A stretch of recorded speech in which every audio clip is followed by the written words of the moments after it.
പൌരോഹിത്യത്തിന്റെ 40ാം വാർഷികം ആഘോഷിക്കുന്ന ഫാദർ മാർസലിനെ വെസ്റ്റ് ഹിൽ സെന്റ് മൈക്കിൾസ് ദേവാലയത്തിൽ ആദരിച്ചു. ഫെറോന വികാരി റവറന്റ് വിൻസെന്റ് അറക്കൽ ചടങ്ങ് ഉദ്ഘാടനം ചെയ്തു. ബിഷപ്പ് ഡോക്ടർ വർഗീസ് ചക്കാലക്കൽ ചടങ്ങിൽ അധ്യക്ഷനായിരുന്നു. വെസ്റ്റ് ഹിൽ സെന്റ് മൈക്കിൾസ് ദേവാലയത്തിലെ വികാരി ഫാദർ മാർസലിന്റെ പൌരോഹിത്യത്തിന്റെ 40ാം വാർഷികാഘോഷം ഇടവക അംഗങ്ങളുടെ നേതൃത്വത്തിൽ നടന്നു. ചടങ്ങിനെത്തിയ പുരോഹിതന്മാരെ സംഘടക സമിതിയുടെ ആഭിമുഖ്യത്തിൽ ദേവാലയ അങ്കണത്തിലേക്ക് ഗാനാലാപനത്തോടെ സ്വീകരിച്ചു.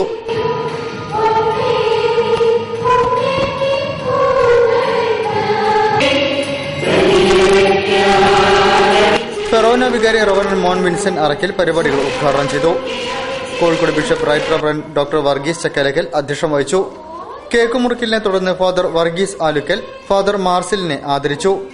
MX ജോർജ്, PJ ജോർജ് എന്നിവർ പൊന്നാടി അണിയിച്ചു. മേരി ഗ്രിസിൽഡ, ലീലാമ്മ ജോർജ് എന്നിവർ ഉപഹാരം നൽകി.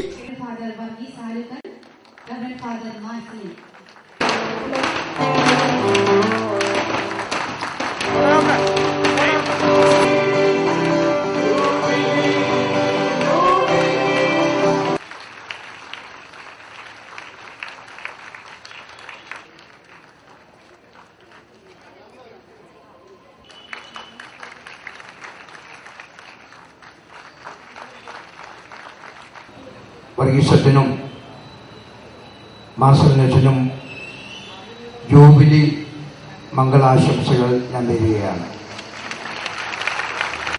നമ്മുടെ രണ്ടുപേരുടെയും ഹൃദയങ്ങൾ സന്തോഷം കൊണ്ട് നിറഞ്ഞിരിക്കുകയാണ്. അതൊക്കെയുള്ള സൗഹൃദ ബന്ധമൊക്കെ ഒരു ബിഷപ്പായതുകൊണ്ട് മാത്രം പിതാവ് നിരാകരിച്ചില്ല, ഇന്നും തുടരുന്നു എന്ന് കാണുന്നതിൽ വളരെ സന്തോഷമുണ്ട്. Patrick Jerome, Mary Mario, father Shaju Antony, PK Varghese, Sebastian, father KC Joseph, father Benny Manappattu, sister തെരേസിൽസ്, Shiny Sabu, AC Francis, Gracy Victor, PG Sunil Varghese എന്നിവർ സംബന്ധിച്ചു. തുടർന്ന് സ്നേഹവിരുന്ന് നടന്നു.